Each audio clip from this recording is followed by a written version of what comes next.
we can solve the mystery beyond doubt of who this skeleton actually is. None other than Cleopatra's sister, Arino, Egyptian rebel, Queen of Egypt.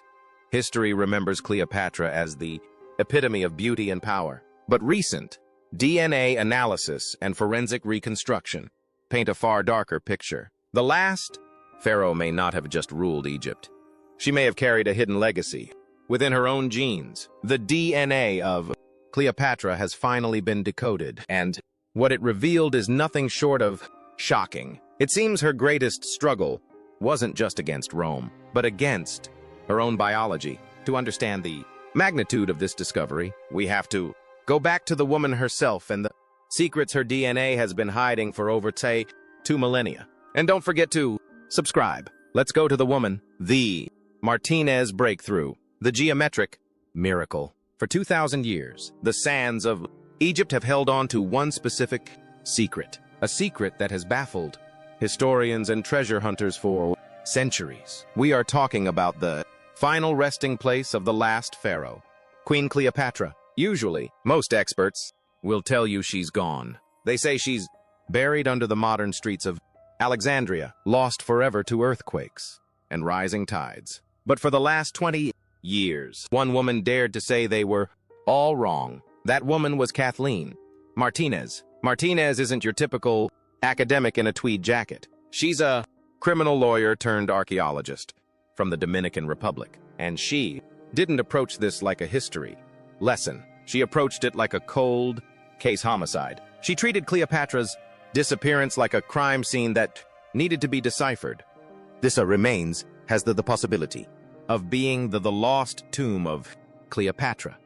While everyone was looking left, Martinez looked right. Her profile of the suspect led her 30 meters west of Alexandria to a forgotten, crumbling temple called Taposeris Magna. And in 2022, the ground beneath her feet finally revealed a massive anomaly.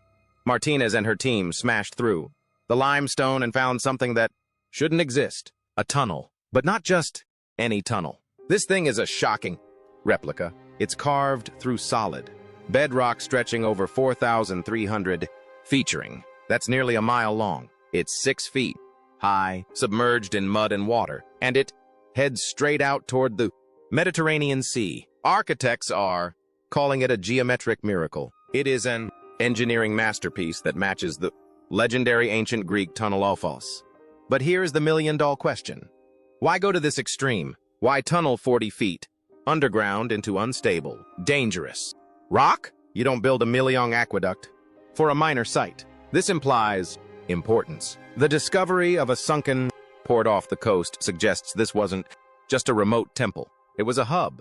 Greater than mysterious sunken cities. Unrecorded human history beneath the ocean surface that we don't know. And Martinez believes this tunnel might lead straight to the ultimate resting place. Her theory is chillingly straightforward. Cleopatra wasn't merely trying to escape death. She was fleeing Rome. She wanted to avoid the shame of being dragged through the streets in chains by Octavian. She longed to be laid to rest alongside her lover, Mark Antony. She dreamed of being remembered as the living embodiment of the goddess Isis. And to achieve that, she needed a tomb that could never ever be violated. She hid herself where she was certain no one would ever dare to look. Kathleen Martinez may have discovered the entrance to that secret sanctuary. And although the queen herself hasn't been found, the clues uncovered hint at a dark, haunting reality about her dynasty. The clue of the golden tongues. Inside the complex, the team uncovered another discovery that sent chills down.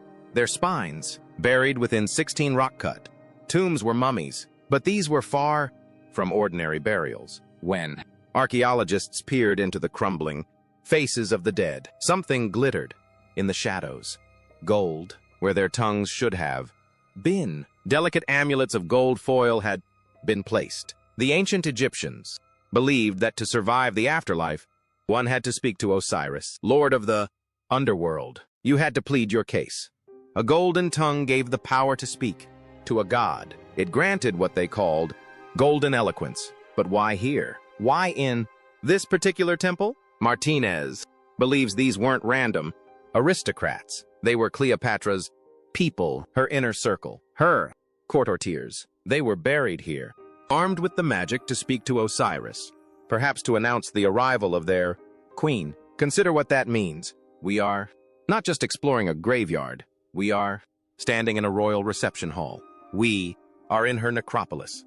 And if the courtiers are here waiting for their queen, the door is about to open. Despite Martinez's discovery, she is still inches away from the queen's DNA. Yet, we already hold a key to Cleopatra's genetic code, or so we thought. To see her face, we don't need the tunnel. We can look to the bones of the sister she killed, her blood rival.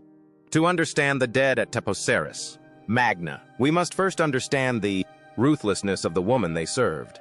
History remembers Cleopatra as a seductress, but her family tree was a shark tank, and her greatest threat wasn't a Roman general. It was her own sister, Arino IV. This was a relationship defined by pure toxic ambition. When Cleopatra was exiled, Arino claimed the throne. When Julius Caesar arrived, she led the army against him, a warrior princess who trapped Caesar inside the palace. But history is written by victors. Arino was eventually captured, dragged to Rome, and forced to march in chains during Caesar's triumph.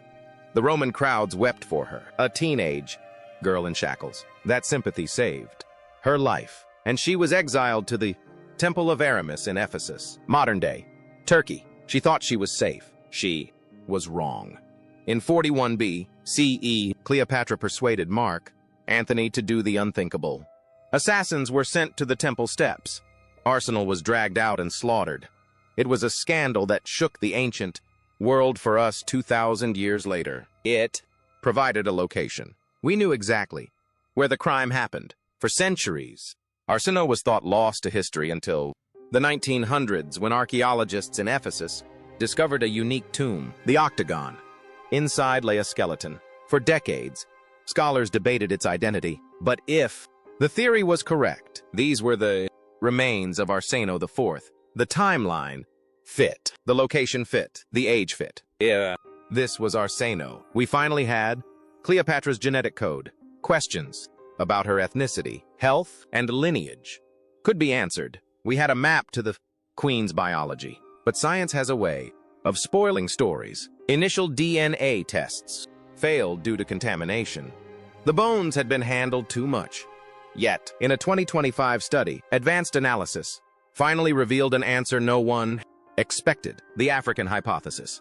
To grasp why the 2025 findings were so stunning, you first have to appreciate the enormous significance this skeleton carried. This wasn't just about identifying a sister. It was about rewriting the story of the queen herself. The controversy began with the tomb itself. The tomb is octagonal. In the ancient world, that shape sent a message. It evoked the most famous building in Alexandria, the Pharaoh's lighthouse. Archaeologist Hilker connected the clues. She argued that an octagonal tomb in Ephesus, the very city where Arino was killed, must belong to the exiled princess. The architecture was like a stone fingerprint pointing straight to the royal family. But the theory didn't stop with architecture. It moved into biology. The original skull discovered in 1929 had a turbulent history. It was lost in Germany during the bombings of World War II, only to be miraculously rediscovered in the University of Vienna archives in 2022. Yet before it disappeared, measurements and photographs had been taken. And based on those old records, Thur dropped a bombshell. She claimed the skull's measurements suggested the deceased had an African mother. This was the spark that ignited a firestorm. If Arino had an African mother and shared a father with Cleopatra, then Cleopatra herself, often portrayed as purely Macedonian Greek, might have been mixed race. This idea has powerful supporters. For decades, writers like J.A. Rogers and Chidop have argued that history whitewashed Egypt. They point to the African roots of Egyptian civilization. More recently, pop culture, like the 2023 Netflix docuseries, brought this debate into millions of living rooms, casting a black actress as the queen. For those advocating a black Cleopatra, the skeleton in Ephesus was the smoking gun. It was the only piece of physical evidence challenging the mainstream idea that the Thames were an inbred Greek dynasty. But the 2025 analysis didn't just change the skeleton's gender. It demolished the racial theory entirely. the cracked mirror. For years, this skeleton in Ephesus was our only reflection of Cleopatra's face. Scholars looked at those bones and saw a queen's sister. They saw African heritage. They saw the solution to a centuries-old mystery. But modern technology took a second look and the mirror cracked. The breakthrough came in 2022. A team from the University of Vienna, led by anthropologist Gard Weber, finally found the long-lost skull in the university archives. It had sat there unnoticed for decades. This was a game-sure. They didn't just examine it. They looked inside it. Using micro-CT scans, they created a high-resolution digital map of the bone structure. They even drilled into the petrous temporal bone, the densest part of the skull, a biological safe that preserves DNA long after the rest of the skeleton crumbles. In January 2025, the results were published in scientific reports, and they revealed a medical horror story. The skeleton isn't Arino.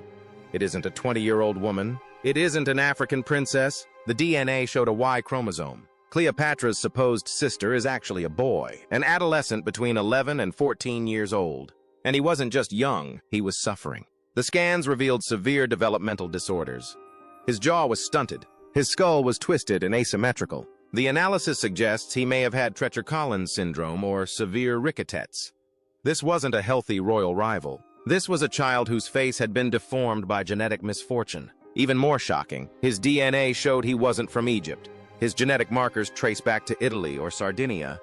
This opens up a darker, more perplexing mystery. We thought we were looking at the victim of a political assassination. Instead, we are facing a tragedy of a very different kind. The octagon turned out to be a heroon, a tomb built for a hero, a semi-divine figure. Why would a deformed, sickly Italian boy be buried in one of the most prestigious tombs of the ancient world? Was he a scapegoat? A sacrifice? Or was he a hidden royal bastard, a child of Roman and Temic blood, whose existence was either so shameful or so dangerous that he had to be buried with honors, but far away from home?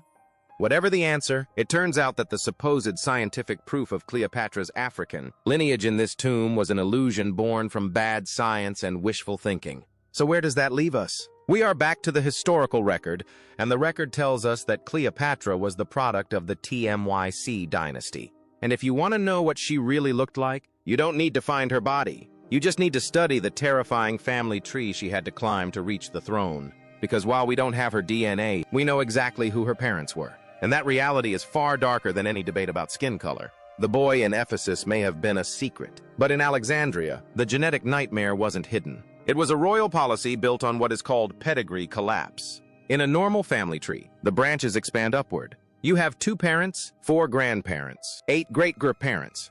The further back you go, the more ancestors you have. It's a funnel opening out into the world. But Cleopatra's family tree didn't expand. It collapsed in on itself. The Tames were a Greek dynasty ruling Egypt. They wanted to keep power absolute and their bloodline pure. So they followed the ancient Phoenician custom of incest. They didn't just marry cousins, they married siblings. Historians believe Cleopatra's own parents, Ptolemy I and Cleopatra V, were likely full siblings. Even her grandparents may have been uncle and niece or even brother and sister. This family was an obvious closed loop. Geneticists estimate Cleopatra's coefficient of inbreeding at over 45%. To put that in perspective, the child of 2 first cousins has a coefficient of about 6%. In many royal dynasties, like the Habsburgs of Spain, this level of inbreeding led to severe deformities, infertility, and madness.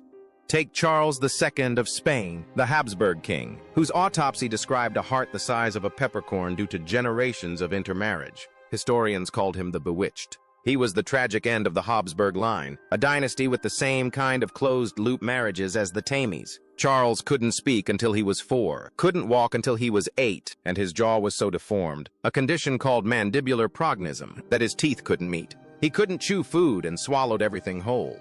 He struggled with simple conversation, suffered seizures, and was physically frail.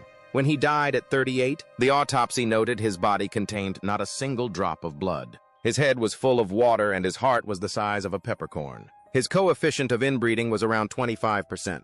Cleopatra's was nearly double that. So why does this happen? The science comes down to something called homozygosity.